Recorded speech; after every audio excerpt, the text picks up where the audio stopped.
11 का projectile motion का ये अगली टॉपिक है आपकी पार्ट 10 के लिए जा रही है आपको।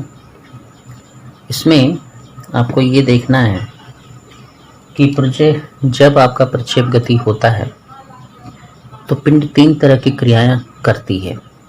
जैसे वो एक क्षैतिज दूरी बनाती है जिसको हम कहते हैं प्रक्षेप परास, ठीक है, रेंज ऑफ प्रोजेक्टाइल। और वो कुछ ऊंचाई भी चलती है अधिकतम, बाकी ऊंचाइयां तो न्यूनतम होती हैं, कम होती हैं, लेकिन एक ऊंचाई उसकी बड़ी होती है, उसे कहते हैं प्रक्षेप की महत्तम ऊंचाई, मैक्सिमम हाइट ऑफ प्रोजेक्टाइल। एक होती है पिंड यहाँ से चलकर यानी ऊपर ऊपर फ्लाइंग करके जब रिटर्न आती है पृथ्वी पर, उसे हम कहते हैं उड्डयन काल यानी टाइम ऑफ फ्लाइट प्रोजेक्टाइल। इसका आप प्रूफ देखेंगे। देखिए इसमें कॉमन सा लिख देते हैं हम थ्योरी कि यदि माना एक पिंड है जो उड्डयन काल की परिभाषा अगर हम देखें तो हमको मिलता है कि प्रक्षेप गति में पिंड जितने समय तक हवा में रहती है वह उड्डयन काल कहलाता है।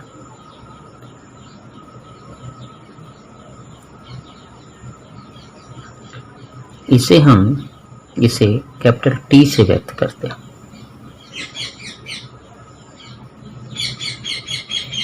या ये कह सकते हैं कि प्रक्षेप गति के दौरान जितने समय बाद पिंड पृथ्वी पर वापस लौटता है उसे हम उड्डयन काल कहते हैं। तो इसमें अगर हम थ्योरी देखें, इसको एक कॉमन थ्योरी हम लिखते हैं। देखिए, माना एक पिंड u वेग से थीटा कोण पर प्रक्षेपित की जाती है। u के 2 घटक प्राप्त होते हैं, ux u cos थीटा और uy u sin थीटा। आप इसमें देख भी सकते हैं, ये 2 घटक आपको दिखाया गया है, ठीक है। तो ऐसा करने में हम देखते हैं कि यहाँ से यहाँ तक यानी अधिकतम ऊंचाई प्राप्त करेगी वो, तो उसका uy का मान 0 हो जाता है, ठीक है। और यहाँ पे ux काम करता है, ठीक है ना, क्षैतिज घटक। यहाँ पे एक ऐसी बिंदु होती है जब वह अधिकतम ऊंचाई तक पहुँचती है तो उस समय उसका ऊर्ध्व घटक का वेग 0 हो जाता है, ठीक है। और u sin थीटा आपका कार्य करता है। यहाँ अगर हम समझें तो पिंड को अधिकतम ऊंचाई पर जाने में समय, बहुत आसान से समझ सकते हैं आप। u बराबर u प्लस at होता है, v बराबर गति समीकरण, है ना। यहाँ पे एक ही जगह हम g यूज करते हैं क्योंकि ऊपर जाने का समय हम ले रहे हैं। तो ये जो होता है ये 0 हो जाता है और यहाँ काम करता है uy प्लस gt, है ना। ऊपर की गति है इसीलिए हम यहाँ पे क्या लगाते हैं, माइनस। तो यहाँ हो जाएगा gt बराबर uy, है ना। तो यहाँ हो जाएगा t बराबर uy बटे g। uy का मान है u sin थीटा बटे g। ये मान तो हुआ आपका यहाँ से यहाँ जाने का, है ना। वो यहाँ से यहाँ पहुँचती है तो t में पहुँचती है, तो उतना ही समय यहाँ उतरने में लगेगी। तो हम उसको लिखते हैं पिंड का उड्डयन काल बराबर उड्डयन काल आपका हो जाता है t बराबर 2t, यानी t बराबर इस t का मान रखते हैं तो u sin थीटा बटे g, है ना। ये आपका उड्डयन काल होता है, ठीक है। एक बात और जान लीजिए, t मैक्स जो होगा यानी अधिकतम उड्डयन काल होगा 2u/g, यानी उस समय थीटा का मान जो रहेगा sin थीटा जो होगा 1 होगा, यानी sin थीटा कितना होगा 90 यानी उस समय 90 कोण पर अगर फेंका जाएगा तो सबसे बड़ा उड्डयन काल मिलता है। उसी तरह प्रक्षेप ऊंचाई की बात अगर हम करें तो ये देखें, तो इसमें आपको क्या मिल जाएगा कि इसकी परिभाषा हो जाएगी कि प्रक्षेप गति में पिंड द्वारा चली अधिकतम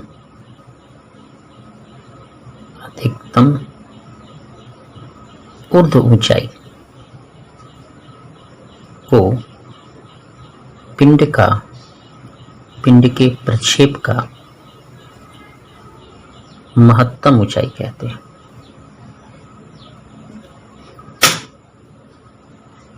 है ना। इसे कैपिटल H से दिखाते हैं। देखिए थ्योरी तो आपकी यही रह जाएगी, जो आपने ये थ्योरी की है ये कॉमन थ्योरी हो गई इसकी। तो यहाँ पे अगर महत्तम ऊंचाई हम देखते हैं तो एक चीज़ तो हमें कंफर्म होता है, यू वाई यहाँ 0 हो रहा है, उसी समय ये महत्तम ऊंचाई हो रही है। तो अगर हम गति का समीकरण ले लें v² बराबर u² माइनस 2gh। अब इसको अगर हम हल करते हैं तो ये तो 0 हो गया आपका, यहाँ पे u वाई का ही स्क्वायर लगेगा, क्योंकि आप ऊंचाई में जा रहे हैं यानी u घटक में जा रहे हैं। तो ये रहेगा 2gh, यानी 2gh बराबर हम लिख सकते हैं u² बटे 2g। हम यहाँ पे u का मान रख दें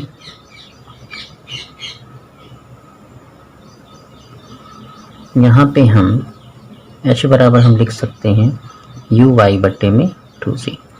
u का जो मान है वो होता है आपका u sin थीटा। तो हम यहाँ पे लिख सकते हैं u² sin square theta by 2g। ये हो गई महत्तम ऊंचाई का सूत्र। इसके लिए अगर अधिकतम देखें हम h मैक्स देखें तो उसके लिए हम लिखेंगे u² बाई 2g। उस समय sin स्क्वायर थीटा बराबर 1 लिखना होगा, यानी sin थीटा बराबर 1 होगा, यानी sin 90 होगा। तो थीटा बराबर 90, यानी अगर हम 90 डिग्री पर कोण को अगर फेंकते हैं ऐसे करके, ये 90 डिग्री का कोण शो करता है, उस समय हाइट सबसे ज़्यादा होगी। और अगर h मिनिमम ले लें तो ये 0 लिखेंगे, क्योंकि sin स्क्वायर थीटा का मान क्या लिखेंगे 0, यानी sin थीटा बराबर 0, यानी sin थीटा 0, यानी थीटा बराबर 0। तो 0 पर अगर हम फेंकते हैं तो वो जमीन पे ही रहेगी, फ्लाइंग नहीं कर पाएगी। ठीक है। अब तीसरी आती है हमारी प्रक्षेप परास। प्रक्षेप परास की कल्पना अगर हम कर रहे हैं तो इसके लिए परिभाषा हम लिख सकते हैं कि पिंड के प्रक्षेप गति में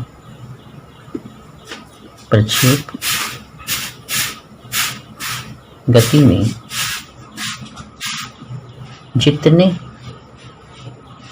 गति में पिंड द्वारा तय की गई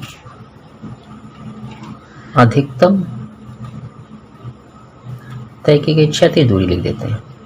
क्षैतिज दूरी को प्रक्षेप का परास कहते हैं। कहने का मतलब ये है कि पिंड जब यहाँ से चल देगा तो कुछ न कुछ ये क्षैतिज दूरी को तय करेगा, यही दूरी उसकी परास कहलाएगी, है ना। इसे हम r से व्यक्त करते हैं। ठीक है।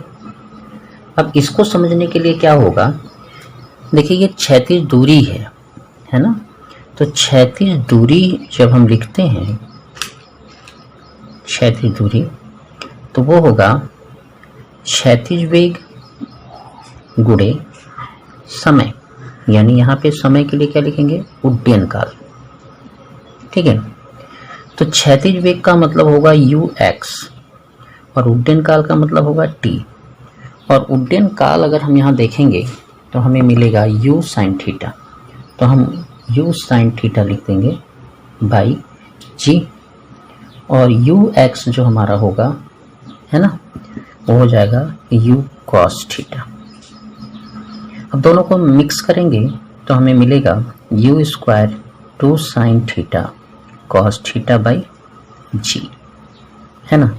ये आपका आर है, प्रक्षेप दूरी या प्रक्षेप परास जिसको कहते हैं।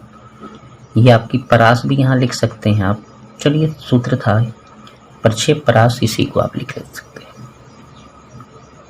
है ना।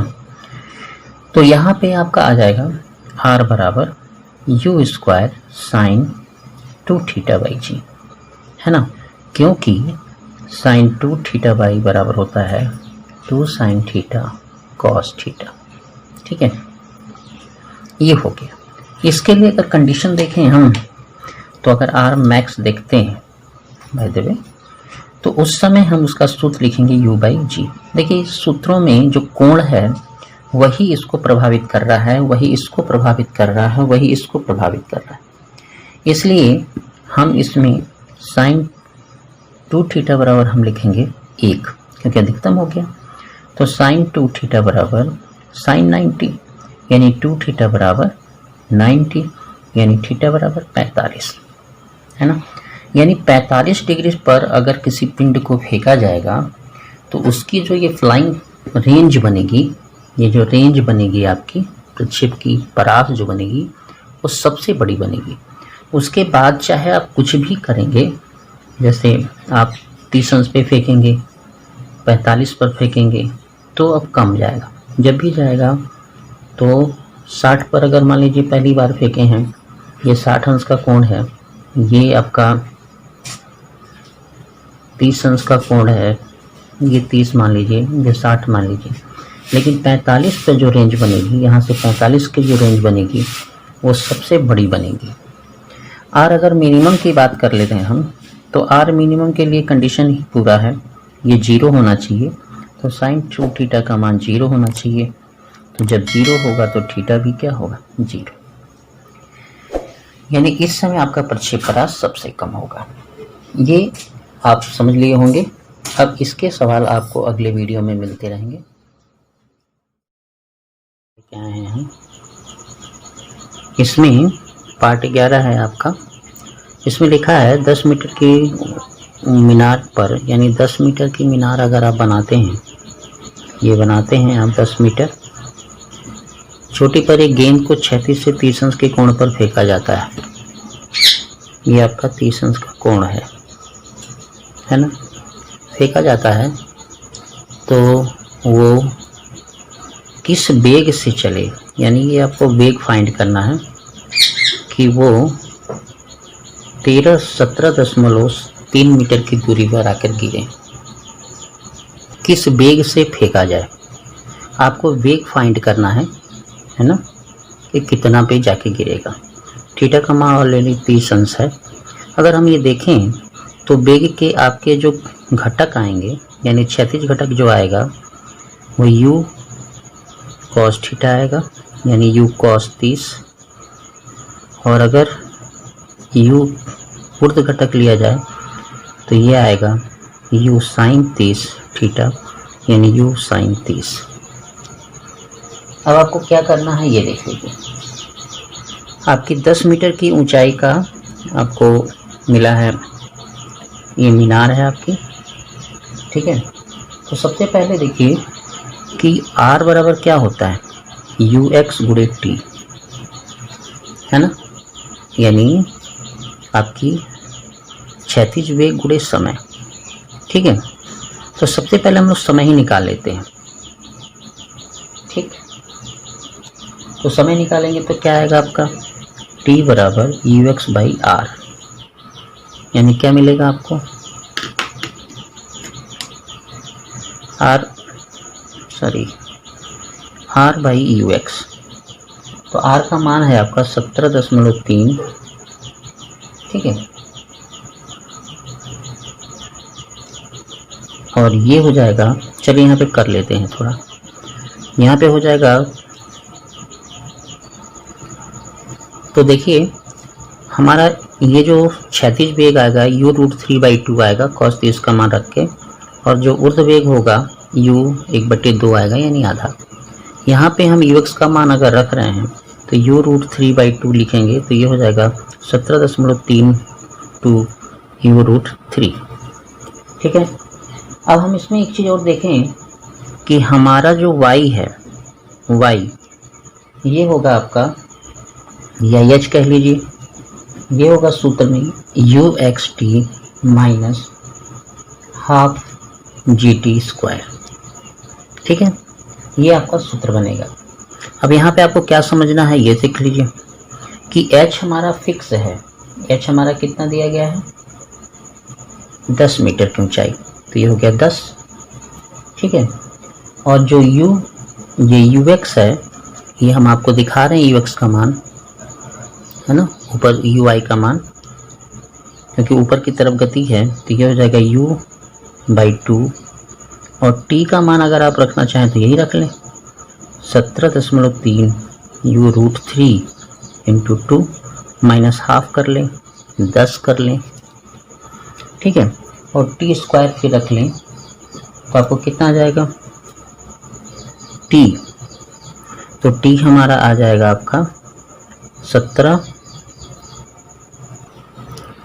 देखिए हम t के मान के लिए हम इसको हल कर दिए हैं, तो 17.32 u√3, इसको हम √3 का मान अगर रख दिए तो ये हल होकर 20/u आ रहा है, यानी यहाँ पे t का मान 20/u हो जाएगा, माइनस हाफ हो जाएगा 10 हो जाएगा, और t का मान क्या हो जाएगा आपका 20/u का स्क्वायर।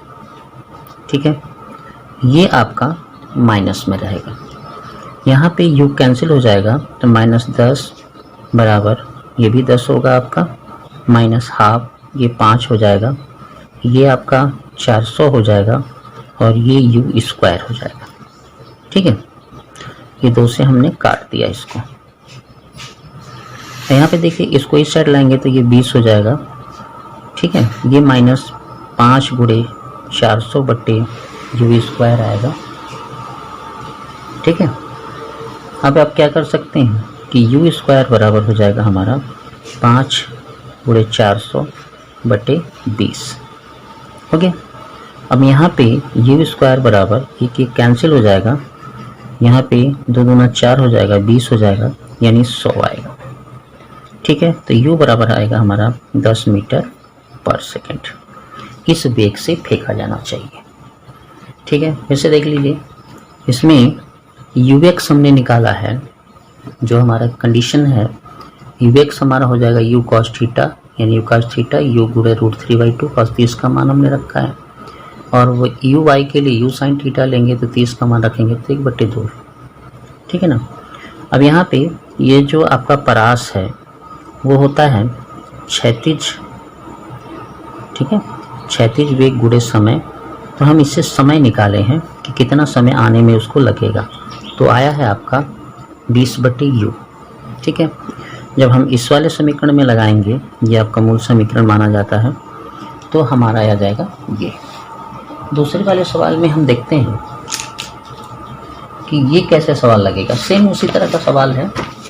ठीक है, तो ये सवाल आपका है ये, तो एक मीनार की चोटी से एक पत्थर को फेंका जाता है और वो गिरता है इतने की दूरी पर, यानी यहाँ से इसकी दूरी जो आपकी है ये वाली, वो है 10√3 मीटर, और 10 मीटर के पर सेकंड के वेग से फेंका जाता है।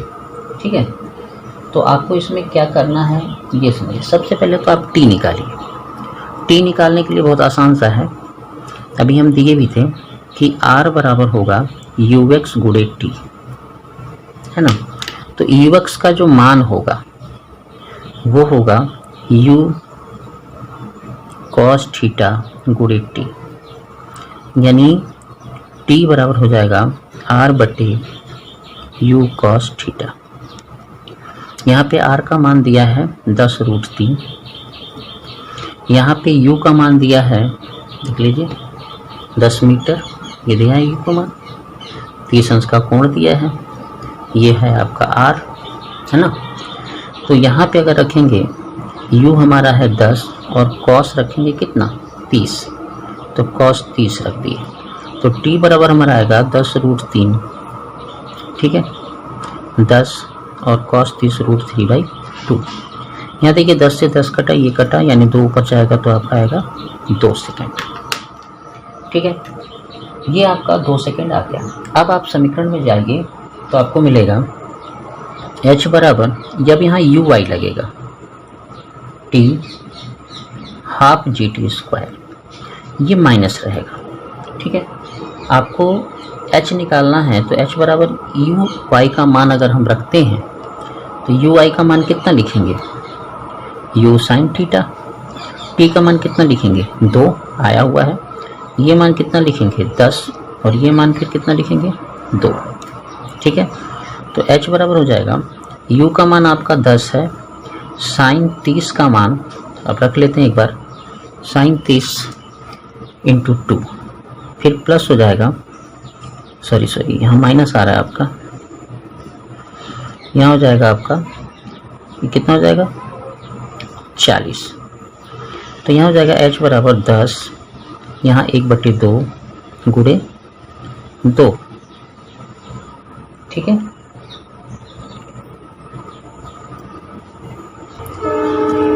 यहाँ देखिए ऊपर की गति में इसको बदलने की ज़रूरत नहीं है क्योंकि यही ऊपर जाता है, इसीलिए इसी को माइनस अगर आप कर देते हैं तो यहाँ पे ये कैंसिल होगा आपका। ठीक है, तो ये आपका कितना आ जाएगा 5। चलिए इसको माइनस कर लेते हैं पहले। तो यहाँ हमने किया तो ये कट गया, ये माइनस है, और ये हो जाएगा आपका 40 का कितना हो जाएगा 20, है ना, यहाँ हो जाएगा आपका प्लस का 20। तो h बराबर हो जाएगा -10 प्लस 20, यानी h बराबर आपका आ जाएगा 10 मीटर। देखिए ठीक से, सबसे पहले हम समय निकालेंगे कि वो यहाँ से यहाँ तक आने में कितना समय लगेगा। समय के लिए हमने बताया कि t बराबर r/u cos थीटा ले सकते हैं, जैसे ऊपर से दिखा रहे हैं। जब इसको हल कर देंगे तो आएगा मेरा 2 सेकेंड। जब हम इसमें जाएंगे तो चूँकि ऊपर से होके जा रहा है इसीलिए यू वाई यानी उसका ऊर्ध घटक को माइनस करेंगे, ये प्लस ही रहेगा हाफ जी टी स्क्वायर। यहाँ पे h बराबर हो जाएगा आपका यू साइन थीटा 2 प्लस 2 1/2 10 गुणे 2 क्योंकि t का मान 2 आया था। साइन थीटा रखेंगे तो ये आ जाएगा आपका -10, ये देखिए हल किया हुआ है। और फिर उसके बाद यहाँ पे ये 40 आ रहा, 40 का आधा 20 हो जाएगा। इस तरह से ये सवाल हल हो जाएगा कि एक जलते हुए भवन को 50 मीटर दूरी पर खड़ा एक फायरमैन जलधारा 36 से 30 अंश के ऊपर फेंकता है। देखिए हमने दिखाया है, ये बिल्डिंग है आपकी, यहाँ से 30 अंश के कोण पर कोई जलधारा भेज रहा है, फेंक रहा है, और जलधारा जो है 50 मीटर की दूरी पर वो खड़ा, यानी परास उसका आपका 50 का है और 40 मीटर पर सेकंड का वेग है, यानी x जो आपका है वो 50 मीटर है और थीटा जो है आपका 30 अंश है और u का मान 40 मीटर पर सेकंड है। ठीक है, ये आपका कॉम्बिनेशन है। आपको ज्ञात करना है कि कितनी ऊंचाई तक जलधारा जाएगी।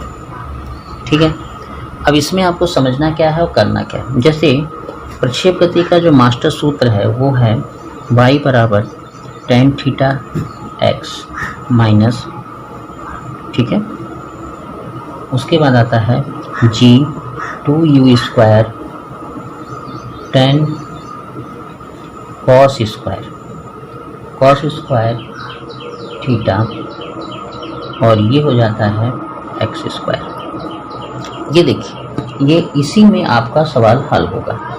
यही h है और थीटा जो आपका है tan थीटा वो आपको कितना रखना है 30 अंश। x का मान 50 दिखा हुआ है, ये देखिए 50 है आपका, यहाँ रख देंगे हम tan 30 अंश, ये 50 हो जाएगा, माइनस ऊपर लिखेंगे आप 10 और 2u का मान हो गया आपका 40, है ना, 40 का वर्ग कर देंगे, ये हो जाएगा 1600, और cos जो आपका है cos 30 का मान रखाएगा तो आएगा cos स्क्वायर में 30 का मान आएगा, तो cos 30 का मान होता है √3/2, है ना। इसको अगर हम वर्क कर देते हैं, है ना, इसको अगर हम वर्क करने में जाते हैं तो हमारा हो जाएगा 3/4, यानी हम यहाँ पे लिख सकते हैं 3/4। अब x का मान, तो x आपका डिक्लेयर है कितना 50 मीटर, ये 50 गुणे 50। क्लियर हो गया इतना? ठीक है ना। अब यहाँ पे देखिए तो h बराबर हमारा हो जाएगा cos 30 का जो मान, tan 30 का जो मान है वो कितना होता है 1/√3, यानी 50 बटे क्या हो जाएगा √3। यहाँ पे यहाँ से कट जाएगा 2 दूना 4, तो ये 2 ऊपर चला जाएगा, ये हो जाएगा 20 बटे 1600 गुणे 3, ये हो गया आपका। और यहाँ आपका हो जाएगा 2500, ठीक है ना, 2500 हो गया आपका। अब यही आपका हल होगा। देखिए 2500 अगर हल हो रहा है तो यहाँ से 2 शून्य आपका खत्म ही हो जाएगा, 4 चौके 4 पंचे 20 होगा, 4 चौके 16 होगा। h बराबर आएगा 50√3, और ये आपका 5, ये आपका 12 और ये आपका 25। ठीक है, तो आपको सब मिला करके क्या मिल गया 50 बटे √3, 25 पचे 125 बटे 12। ठीक है, अब इसी को हल अगर आप दे रहे हैं तो इसको जब हल करेंगे परमीकरण करके कर सकते हैं, तो ये हो जाएगा 125 बटे 12। जब इसे हल कर देंगे आप तो ये आएगा आपका 28.8, और जो इधर आएगा ये 10.4। जब इसे और हल कर देंगे तो घटाना ही है, 4 हो जाएगा, यहाँ 8 हो जाएगा और 1 हो जाएगा, यानी 18.4 मीटर आपकी दूरी आ जाएगी। धन्यवाद। इसका मान थोड़ा और बड़ा होता है, अगर आप इसको और ज़्यादा लेंगे, जैसे इसमें 8 आता है, अगर आप इसको 9 लिख दें, ठीक है, तो ये मान आपका 5 आ जाएगा।